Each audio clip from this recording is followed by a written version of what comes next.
Assalamualaikum warahmatullahi wabarakatuh. Bismillah, alhamdulillahi wa syukurillah ala nikmatillah. Wassalatu wassalamu ala rasulillah wa la hawla wa la quwata illa billah. Qala Allah ta'ala fi kitabil karim. A'udzu billahi minasyaitonir rajim. Bismillahirrahmanirrahim. La in syakartum la azidannakum wa la in kafartum inna adzabi lasyadid. Wa qala aidan ya ayyuhalladzina amanu taqullaha wabtaghu ilaihil wasilah. Shadaqal adzim al-ayah. Rabbi shrah li sadri wa yassir li amri wahlul 'uqdatam min lisani yafqahu qawli. Amma ba'd. Selamat malam sedulur Dzikrul Mujahadah dimanapun Anda berada.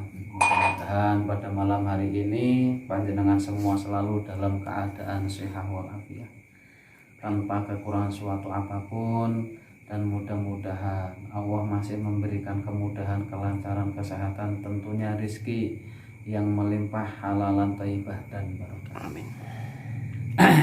Ini saya ingin sedikit memberikan informasi kepada panjenengan semua sedulur Dzikrul Mujahadah dimanapun Anda berada, bahwasannya kita sebagai manusia ini wajib mensyukuri nikmat-nikmat Allah yang telah diberikan kepada kita. Itu yang pertama. Yang kedua, marilah senantiasa kita selalu memperbanyak sholawat untuk siapa? Untuk junjungan kita baginda Rasulullah Muhammad SAW, yang mana kita ini selalu menantikan syafaatnya kelak di yaumil akhir. Kaitannya dengan ayat yang saya tadi baca, yaitu ya ayyuhalladzina amanu taqullaha wabtaghu ilaihil wasilah. Ini seperti ini dulu. Kita ini manusia, ketika kita ini sakit, ikhtiarnya manusia, usahanya manusia untuk mencari kesembuhan. Itu yang pertama, kita kan datang ke dokter maksudnya, periksa, terus minta saran dari dokter, kira-kira ini penyakit saya yang saya rasakan seperti ini itu agar cepat sembuh seperti apa. Nah itu sebagai sarana, wasilah manusia mencari kesembuhan Allah Subhanahu wa taala. Wa idza maratu fa huwa yashfi, dan ketika aku sakit hanya Dia Allah yang menyembuhkan. Jadi hakikatnya ini yang menyembuhkan Allah Subhanahu wa taala. Tapi kita diperintahkan untuk mencari wasilah atau perantara atau sarana sebagai manusia untuk mencari kesembuhan. Yaitu yang pertama itu datang ke dokter. Yang kedua, dokter pasti akan memberikan resep atau obat yang harus kita minum. Itu seperti itu dulu. Itu disebut perantara atau sarana manusia. Nah, pada malam hari ini kenapa saya sedikit menyinggung tentang ini? Nah, ini tujuan saya adalah saya ingin memberitahukan bahwa ini ada sebuah batu cincin atau batu permata, atau lebih familiar lagi batu akik ya, batu akik. Ini masih murni energi batu alam, energi batu alam. Nah, ini ketika dipakai sama seperti ini saya pakai ini, ketika dipakai oleh manusia ini ada pengaruhnya? Enggak ada, karena sesuatu itu ada energinya, pasti ada pengaruhnya bagi manusia yang memakai. Lah, bisa enggak ini agar dipakai nanti oleh manusia ini menjadi sesuatu yang baik? Bisa. Nah, di sini saya ada bunga mawar merah, terus ini ada bunga kantil. Nah, tujuannya untuk apa? Tujuannya akan saya coba mentransfer energi alam dari bunga ini, kedua bunga tadi ya, maksudnya mawar dan kantil ini. Nah, ini mawar dan kantil ini akan saya kolaborasikan energinya ke batu ini, energinya batu alam ini, supaya apa? Nanti memiliki suatu energi yang positif ketika dipakai oleh manusia. Jadi tidak hanya sekedar pemanis di jari manis saja, nanti tapi akan memiliki energi yang bisa membawa aura yang memakai ini kelihatan lebih baik, yang positif ini. Lah, ketika kita sudah memasukkan energi ini, kenapa saya pakai bunga mawar ini?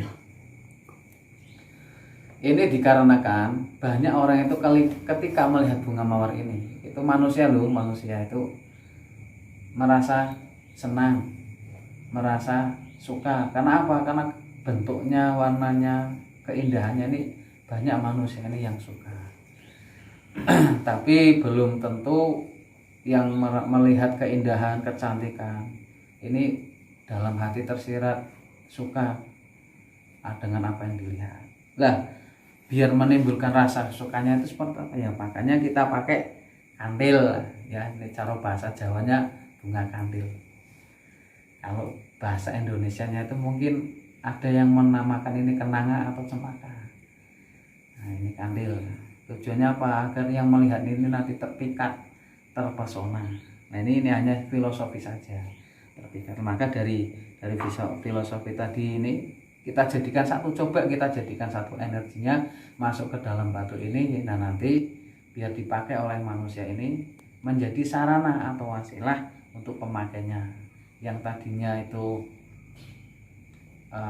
tidak memiliki rasa percaya diri, biar menjadi percaya dirinya muncul, atau yang sudah biar bertambah. Kalau dipakai seorang pengusaha gimana ya, biar tujuannya nanti banyak klien atau konsumen yang mudah diajak kerjasama. Ketika sudah mudah diajak kerjasama, biar apa? Biar nanti juga tidak ke tempat yang lain. Artinya masih satu saja pada orang tersebut. Terus kalau yang pakai teman-teman muda, anak muda yang masih jomblo atau jombloanti gimana? Ya tujuannya biar apa? Biar dimudahkan dalam komunikasi, terus diberikan kepercayaan diri sehingga nanti lebih cepat mendapatkan pasangan.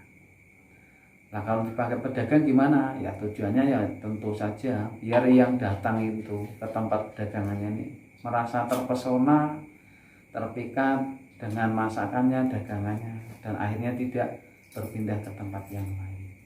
Itu hanya wasilah atau sarana manusia saja ya untuk mencari rezekinya Allah. Lah, ini semua yang saya katakan tadi itu bisa terjadi atas kehendak, izin dan ridhonya Allah, atas kuasanya Allah. Tanpa itu semua pasti tidak akan terjadi. Nah, bagaimana ya nanti kalau ini kita sudah proses, sudah kita tirakati, nah baru nanti si pemiliknya ini akan saya berikan doa khusus, doa yang untuk meminta kepada Allah agar hajatnya ini bisa diijabah sama Allah Subhanahu wa taala. Nah, kita ini hanya mengkolaborasikan saja energinya ke batu ini biar menjadi satu. Nah, ini nanti juga tidak hanya ini aja, nanti ada energi air juga yang akan kita kolaborasikan menjadi satu di sini. Supaya apa? Ya air itu kan jernih, memberikan kehidupan, ketenangan, ketentraman ya. Ketika yang memakai ini biar memiliki rasa seperti itu juga. Ya kembali tadi, ini hanya sebuah sarana wasilah manusia dalam mencapai hajatnya. Hakikatnya semua itu yang mengabulkan, yang mengijabah itu Allah SWT. Karena ini hanya sebuah sarana atau wasilah manusia. Nah, bagi Anda yang minat, boleh silahkan datang ke tempat kami, ke majelis kami ya, Majelis Mujahadah Syifa'ul Qulub. Nah, kami beralamatkan di Kota Pekalongan, tepatnya di belakang kampus Universitas Kota Pekalongan. Kalau desanya namanya Sidomulyo, kelurahannya Pasir Keraton Keramat. Terus alamatnya Jalan Sidomulyo, nomor 3 RT 03 RW 07. Silahkan Anda boleh kemari, boleh datang ke tempat kami. Dan bagi yang minat silahkan Anda bawa batunya sendiri, bawa bunganya sendiri ya. Kita tidak menyediakan batunya, tapi kita hanya membantu memproses energi-energinya saja.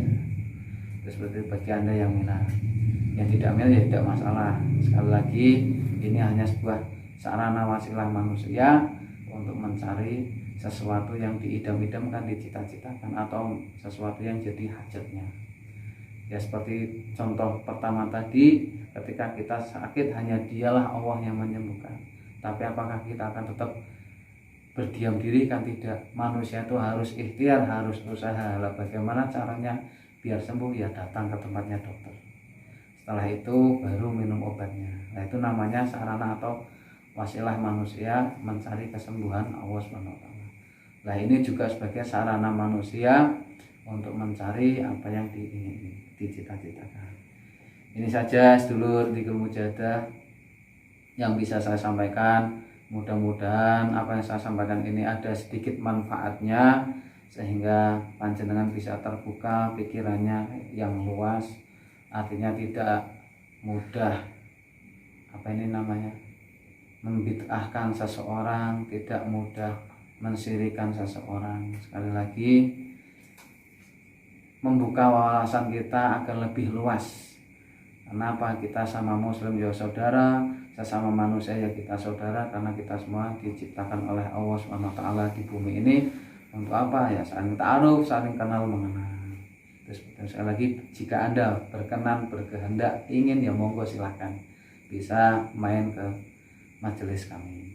Dan yang minat ingin seperti ini ya monggo bawa batu sendiri, bawa bunganya sendiri. Karena sekali lagi kita atau kami yang ada di sini hanya memproseskan, memindahkan energinya saja. Yaitu sekali lagi semua atas izin dan kehendaknya Allah. Jika Allah ridho, itu seperti itu. Terima kasih. Mohon maaf atas segala kesalahan kekurangannya. Usikum wa nasibi taqwa. Wassalamualaikum warahmatullahi wabarakatuh.